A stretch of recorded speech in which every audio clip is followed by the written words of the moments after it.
All right, we have professional fighter Anthony the Warrior of Christ Garrett joining the show. Anthony, how are you feeling, my man? Doing amazing, man. I actually just got back from the Hollywood, Florida BKFC card a couple of weeks ago, so that was super entertaining and super fun to be there. Yeah, no, good deal, man. And you have a story that I think is really, really interesting. Just your career journey. You've done everything there is to do in the fighting world, including Yeah. boxing, MMA, kickboxing, Muay Thai, and now you found your home in bare knuckle boxing. Just talk about which one is the most brutal in training camp and which one is the most brutal in the actual fight.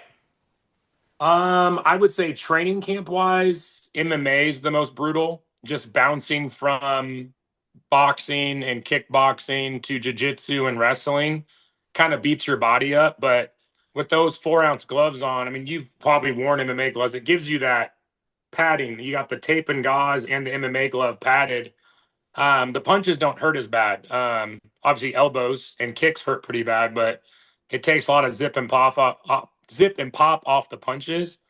So I'd say MMA camp wise is the most brutal, but bare knuckle fight is by far the most brutal. I mean, when I fought in Texas against Hayes, he clipped me one time really well, and no one really knew about this. I had a cut that I probably should have got stitches in. It was probably the size of a quarter in my mouth that I didn't realize till the next day. And I still right now can move my tongue in my mouth and there's a nasty scar in there that's like a gummy lump, I guess, of whatever it is, just how it healed wrong because it was flapped over and hanging loose from just one uppercut. It's the uppercut that dropped me. It hit me in the mouth and it wasn't out. It knocked me off balance, but I felt the tear in my mouth and I was like, ooh, that felt a little weird. Bro, Yeah. BKFC is just yeah, it's a different beast. And I'm Mhm. new to the BKFC scene, as I told you before. Like I was watching that card because I've gotten to know Kenzie Morrison a little bit, and he Yeah. was on the same card as you. And I saw you fight. I saw you in the weigh-ins. Praying with your opponent. Thought it was very very Yeah. cool. But I was just stunned at well, one, the event is super like.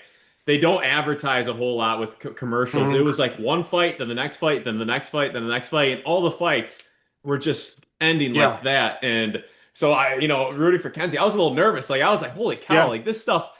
Like I was like, how much skill is involved versus how much of a brawl, and just like who Mhm. lands kind of the luckier shot or whatever it was. But just the action nonstop. Yeah. It was just I've never seen anything like it. And we'll talk a little bit more about that in a second. But I want to ask you, you've talked about which one's the most brutal. Which combat sport do you enjoy the most? I would say bare knuckles number one, but Muay Thai is a close second place, and then MMA right below that. But so far, I've enjoyed the realistic style of how bare knuckle is. I mean, the precision and timing it takes to land that little knuckle on someone to knock them out, like I did to LeVar Johnson in LA last year. It's insane. You got to have that perfect timing, perfect accuracy to land it. You can't just fling it if you have a big boxing glove on and you're going to catch something. Yeah. I've enjoyed the bare knuckle side probably the most for sure. Yeah. Yeah, and you've found a lot of success. Obviously, you well actually before I talk about the records you've set, just Mhm. talk about why you ended up going to BKFC.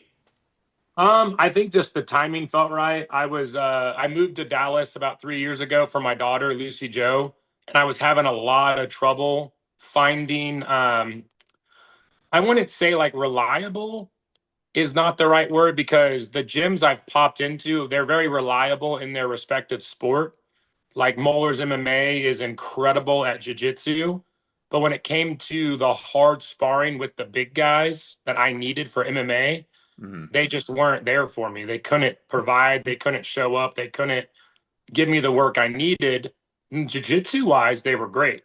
And they're one of the best in the area, but overall what I need as a professional heavyweight, I've had a lot of trouble finding the right guys. And with bare knuckle, it's bare knuckle. You just Yeah. work on your boxing, spar, and run and train and work your ass off. And the fruit of what I've been doing is paid off with being 3-0 and Yeah. So I think just it was a perfect timing, perfect transition, if that makes sense for my life. How different is the training for boxing than it is for bare knuckle? So the way I do it is obviously I start with the gloves on and I do about 5 rounds on either mitt work or bag work with the gloves on, and then I take the gloves off and go barehanded with I got like those like like those kid size wraps that are shorter, like they're like 120 instead of 180. And I wrap just the thumb and wrist and I do 5 rounds on the bag or mitts with just the bare hand. Obviously we don't spar barehanded, that's too dangerous. But the training wise, the 5 rounds with the gloves off is going to toughen up what you need for your knuckles. And then I actually take all of it off and hit the bag or even like a wall. Like I go find like a cement pillar wall and hit the actual concrete.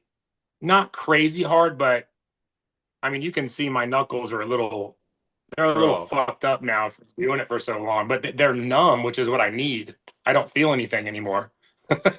Yeah, well, So I mean, have you just felt like your knuckles calcify? Like, are they just at this yeah, point just yeah, rock solid? yeah, yeah. So people who know me best, they've even noticed that this knuckle in the middle has grown and protruded like massively compared to before. But it's just small micro fractures over and over and over again, Yeah. solidify calcium up and then get bigger and harder and stronger. And it's kind of like old school, like martial arts training when you hit wood and bricks with your bare hand.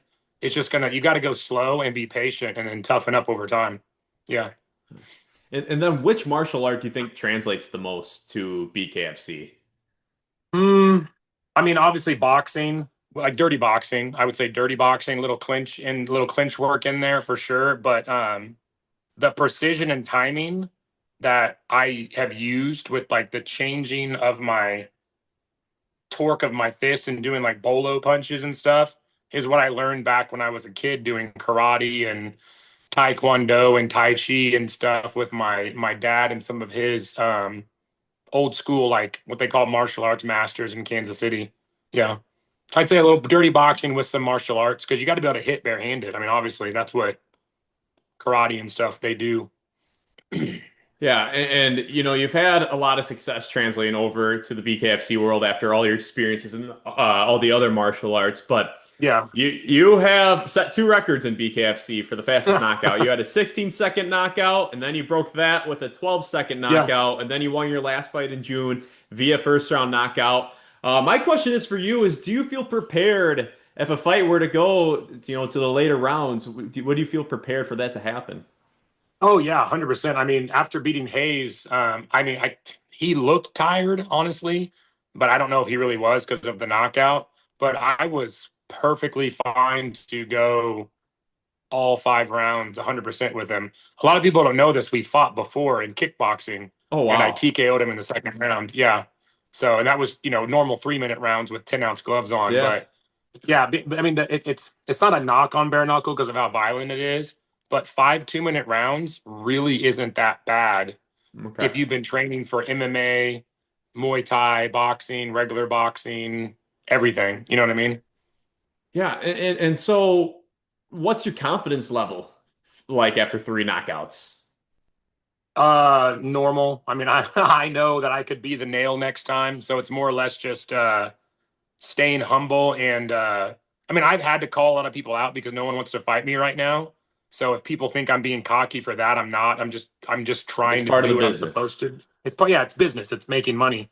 But my humble level is right where it should be. Like I'm still training nonstop. I'm still putting the work in. I'm not being like arrogant and cocky, being like, oh yeah, I'm gonna knock the next guy out faster. Like if it happens, it happens.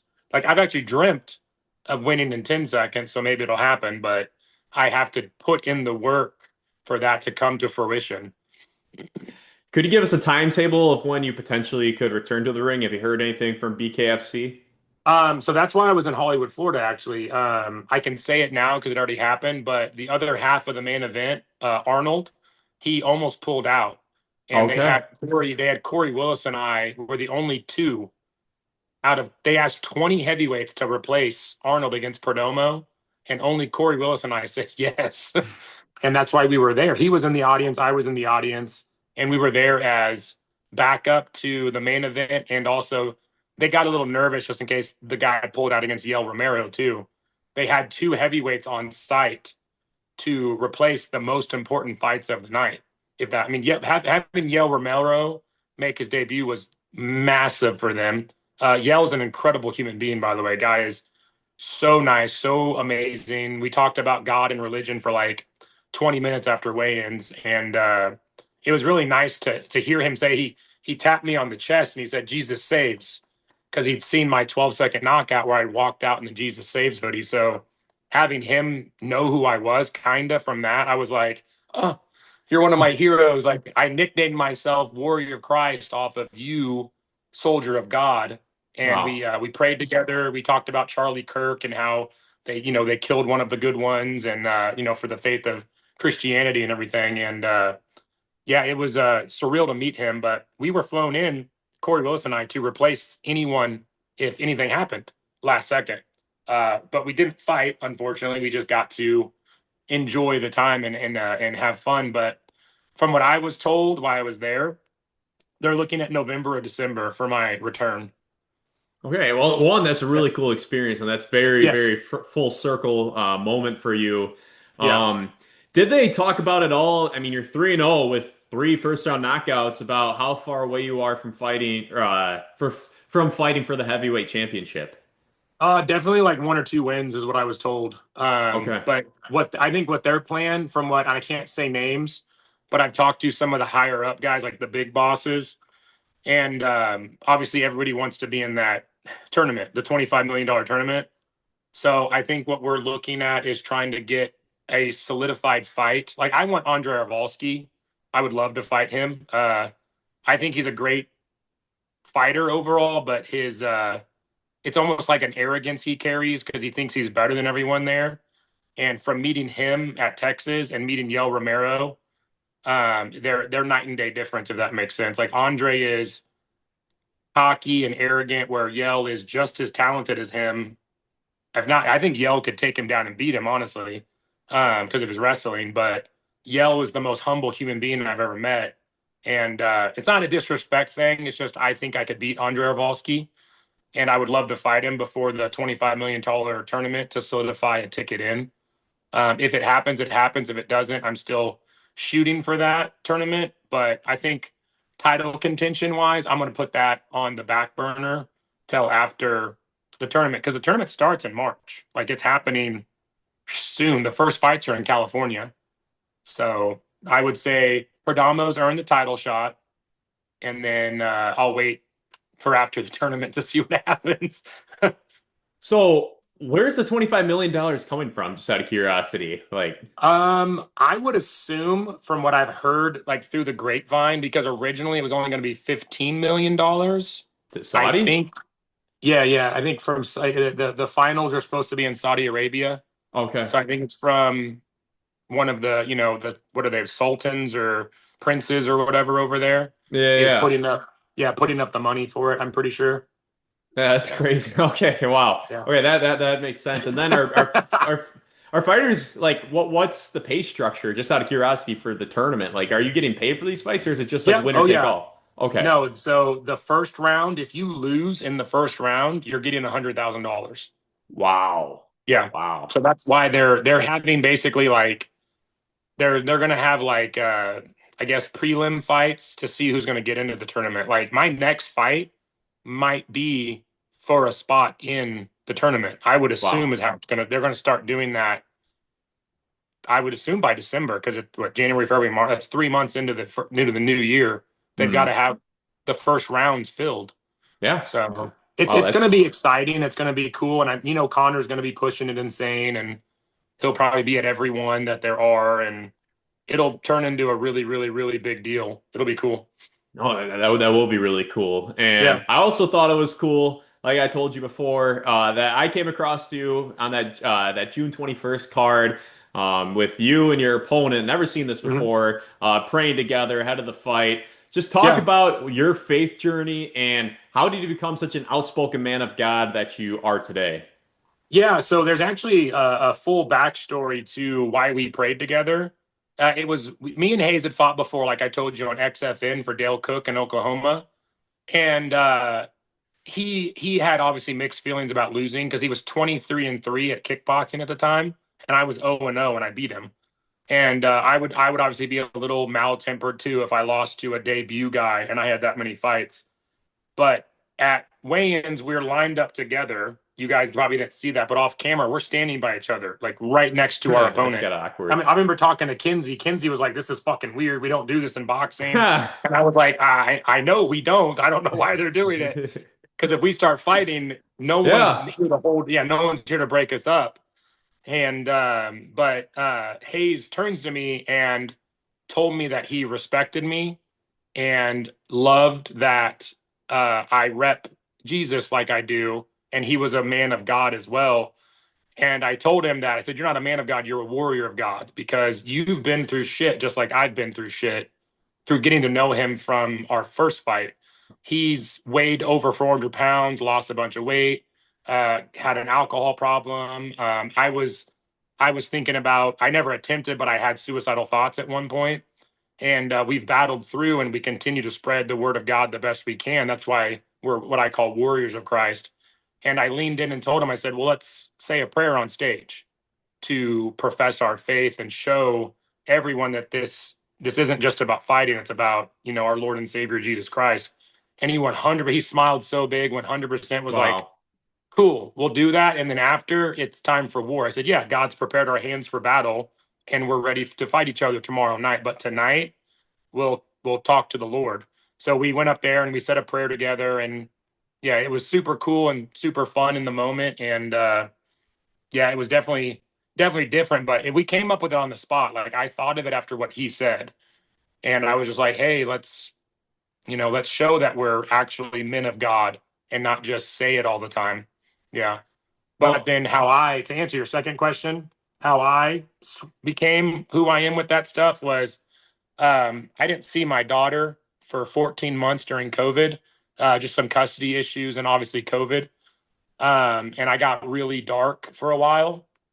And I've talked about it once before on an interview, but I checked myself into KU Med in Kansas City and I had to stay for a week. Like I never made an attempt, but even going in and saying you're having thoughts, they were like, we're gonna take care of you. I wasn't in like a rubber room. I was in like, it felt like a dorm room in college, if that makes sense. mhm. And they gave me the right meds and the right band-aids and coping mechanisms to overcome what was happening. And I mean, anyone that gets their kid taken away from them, they're gonna, fucking go out, spiral out of control. And my situation was very severe. I won't say the issues on it. I never will, because I'm not gonna throw my mother and my daughter under the bus. But a lot of toxicity going on, and but I found Jesus after I was in the hospital, and I had like it's like a testimonial vision where he came to me in a dream and he put his hand on my shoulder. I could see him in a mirror, and he told me everything was going to be okay, and that he had been with me this whole time. And yeah, it was pretty surreal. And so I switched my nickname to Warrior of Christ after that, and just Wow. forever will honor him and be faithful and do the best I can as a man, and try to I thought of something from the Bible where it says Jesus has come to set the world on fire and it should already be ablazing, talking about how the love of God and the faith of Christianity should be spreading throughout the world. And that's kind of my goal, just like kind of how Charlie Kirk's goal was to do that.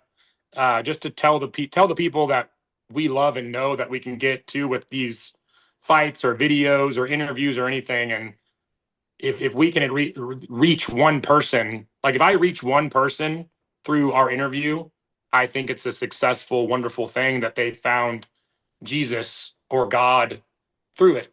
And from other interviews I've done, I've had people reach out to me and say, "Hey, so where do I start?" And I said, "Read the book of John and believe and have faith and find a church, find something positive, and don't be afraid because it's in the Bible 365 times." Yeah. Well, that's a really powerful testimony, and I Yeah. appreciate you sharing that. I really, Of really do course. Yeah. appreciate you sharing that. And as an outspoken man of God, do you feel extra pressure to walk the walk? Because people who aren't of the faith want to see a Hmm. man like you slip up. So do you feel Yeah. extra responsibility, I should say, not pressure, responsibility to truly walk the walk? Yeah. I mean, I try my absolute best to walk the walk every single day. Now, do I pull up and come short? I still sin from time to time. I think we all do. Yeah. But I think in trying to be a man of God that I can be every single day, I think that's a stepping stone to have the faith I need and to keep strong and stay focused and carry myself the way I should. I think it's just like a daily reminder because I'm not perfect. Jesus was, and that's why he, died for our sins. And I'm never going to be perfect either. And I don't think any man of God is ever going to be fully perfect.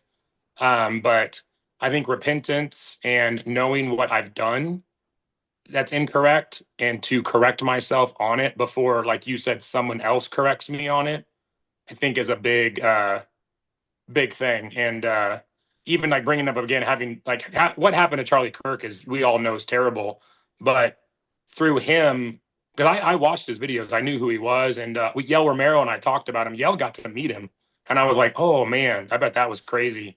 And I think he did a good job with his spreading of the word.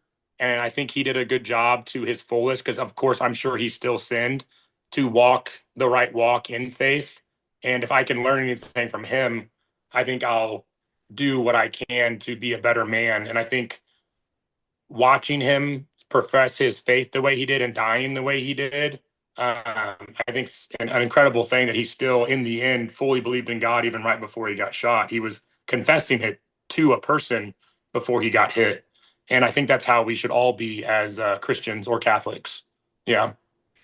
Yeah, no, it is funny you bring that up because I actually had a question prepared asking you about Yeah. Charlie Kirk. But Okay. yeah, the Yeah. wisdom he had at 31 Yeah. years old is absolutely insane, and it's all like, and it doesn't matter what side of the political No, spectrum you no. are. It was all he squeezed every ounce of potential out of Hmm. himself, where he was like an orange or like a fruit. I just think I'm like squeezing the Yeah. potential. He read over 100 books a year. He Yeah. didn't go to college, all self-made, the self-made intellect. And I think in his wisdom that he had at 31 is a lot of different things you can apply to our lives. But my question is for Yeah. you, is like, what have you seen the last 2 weeks after it was 2 weeks ago, September 10th?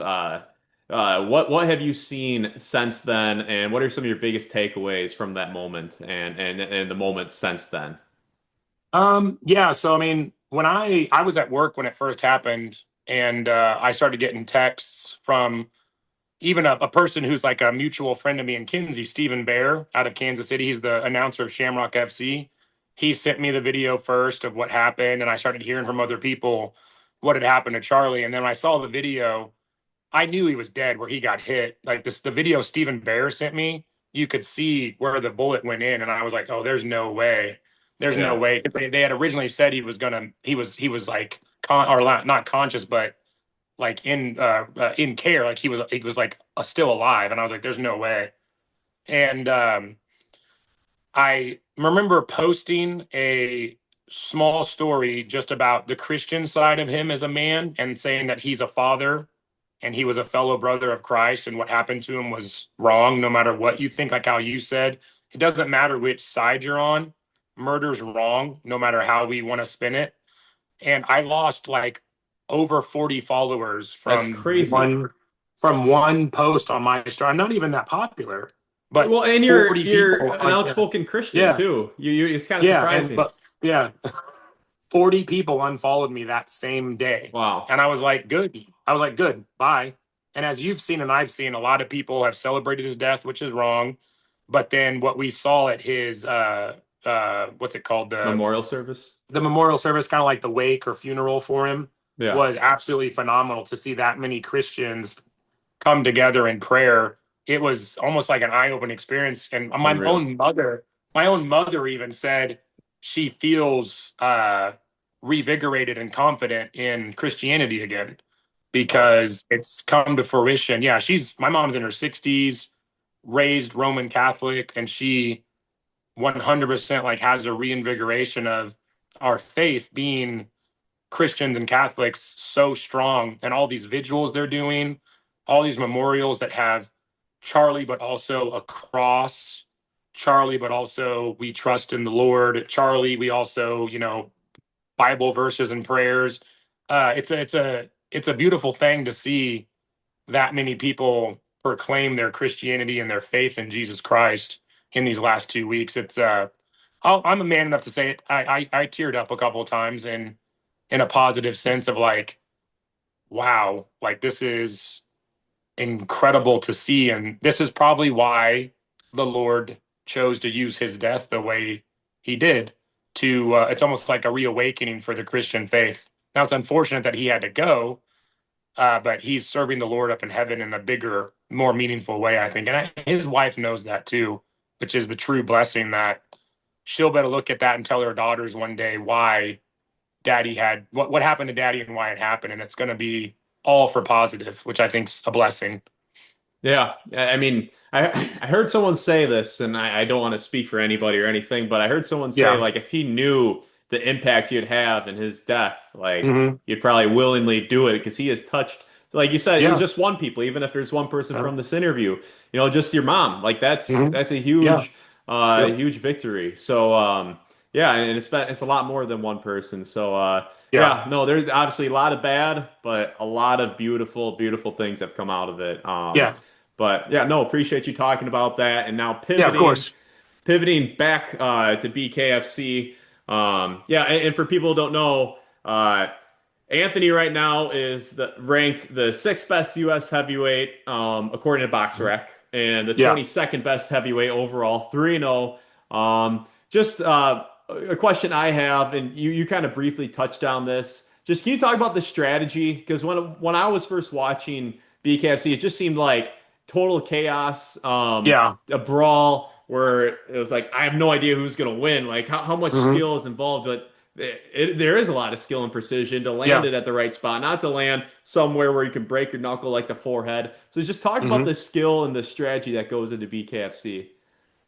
Yeah, I think from if you watch enough of the fights, the reason why it is entertaining because they'll match brawlers versus brawlers on purpose, but they can't do that with every single fight. Like I think Kenzie's fight is a perfect example of Alex Davis was more of a brawler MMA fighter, and Kenzie's pure boxing.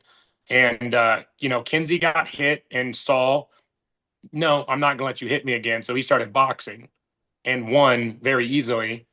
I was not, I'll personally say I was not in the right mind space for my fight. I had an ex-girlfriend that I broke up with shortly after the fight, really causing me some grief. And as men, we know that if the wrong woman's in your life, it's going to drag you down. And it definitely some toxic gaslight behavior was going on, just jealousy and a lot of bad stuff. And but I removed her. It's all good and positive now. But if you go back and watch my fight, I'm brawling till I finally go, okay, I've had enough. I stepped back and started counter striking and faked a left hook to set up a bomb of a right cross that turned Hayes' head sideways and knocked him out. If you watch the timing and precision that I, in the moment, fixed on myself, that's how I put him down. If I would have kept brawling, that fight probably would have gone on till like 2 or 3 rounds in. And one of us would have just been finally like, okay, we're a little concussed. Hmm. Um, but definitely the more precise, accurate fighter is going to win every time. Yes, there's always going to be the lucky, wild brawl punch that might clip you in the back of the head and stuff like that. But if you watch my first two fights, I fought smart and technical. Like against John Orr in Kansas City, I did a Muay Thai clinch to a big uppercut and dropped him. And then against LeVar, I just did a counter step back right hook and knocked him out in 12 seconds. So I think the exciting part is that both can be successful, but even again, like the main event in Hollywood, Florida, Perdomo, he outboxed Arnold. That was pure boxing. He was fighting Tyson style, evasive slips, rolls, big open shots, protecting himself properly. And Arnold was too all over the place and loose, and that's why he got knocked out. And same with Kenzie's opponent, Alex Davis. He was out here trying to do an MMA stance against a very good boxer, and he paid the price for it. So I think, like you like to answer your question fully, is that both can be successful, but I think the obvious key factor is the better, sharper boxer that's going to have the cardio and the grit and isn't afraid to maybe grab and boom, boom, and then move back into boxing is going to be the winner every single time. Sure. And real quickly, Yeah. I have the free version of the Zoom, so we got 7 minutes and 30 Oh, seconds you're fine. left. Yeah, you're fine. Don't worry. Don't worry. Yeah, but this has been a wonderful, wonderful interview. Yeah.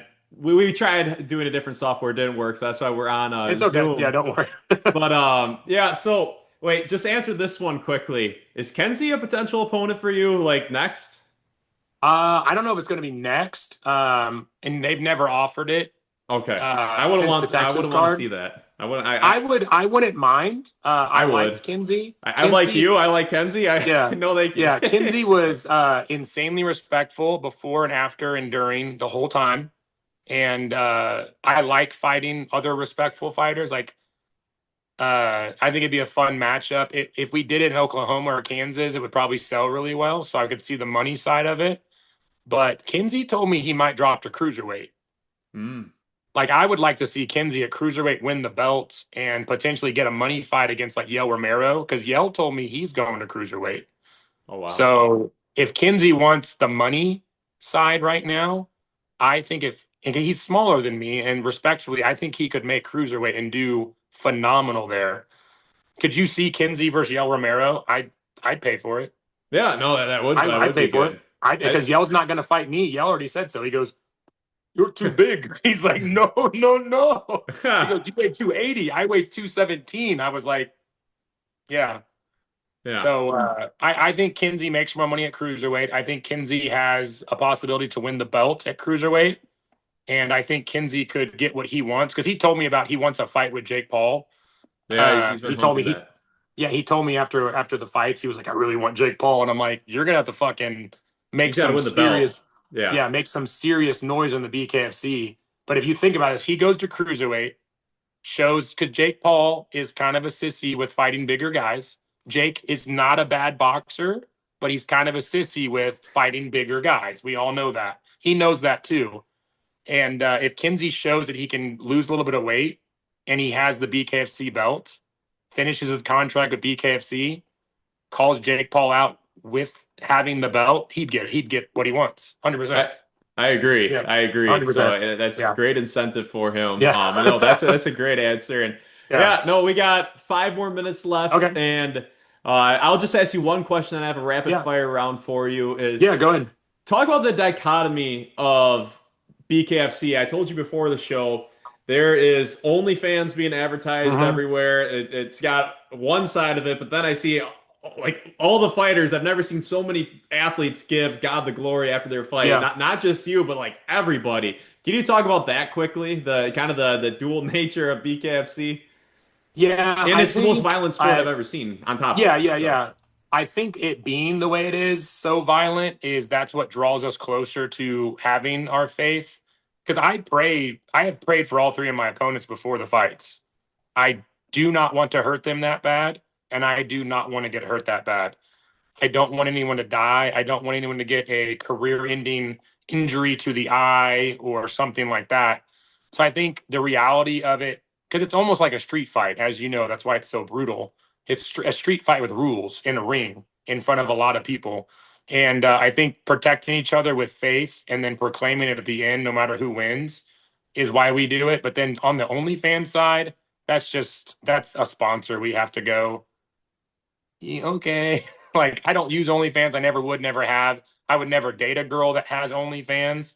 I'm with, people on that one. I would never, ever date someone or marry someone who has had OnlyFans. But I'm not the one that gets to judge that. He is. So I just keep my mouth shut on it. I said, I'm not going to judge you because I've sinned too, but you have to sleep with that one. You're going to answer before God one day, and you can't tell him, "Oh, I thought otherwise." So I don't obviously like OnlyFans, but it's a sponsor, and Yeah. BKFC needs to get where they need to go. So use that as a stepping stone to a better, bigger sponsor one day. Sure. You know, No, no, yeah, that's a good answer, and that's fair. yeah, And it's more or less judgment. It's more like just like it's not a productive thing for young no, men, you know. no, That's more God, no, it's not. well No, what I'm kind of like getting at. yeah, But it's just an interesting kind of like the world of BKFC is just an yeah. interesting thing. I'm amused by it, but yeah, let's head to the rapid fire round. Okay, You're gonna have to answer these relatively quickly. I got you. So this will be a good little brain game for you. All right, bench press record. 505. Holy cow. College football. Yeah. Were you natural? Yes, I was. I've never taken anything, I swear. I just weighed 335 pounds at the That's time. insane.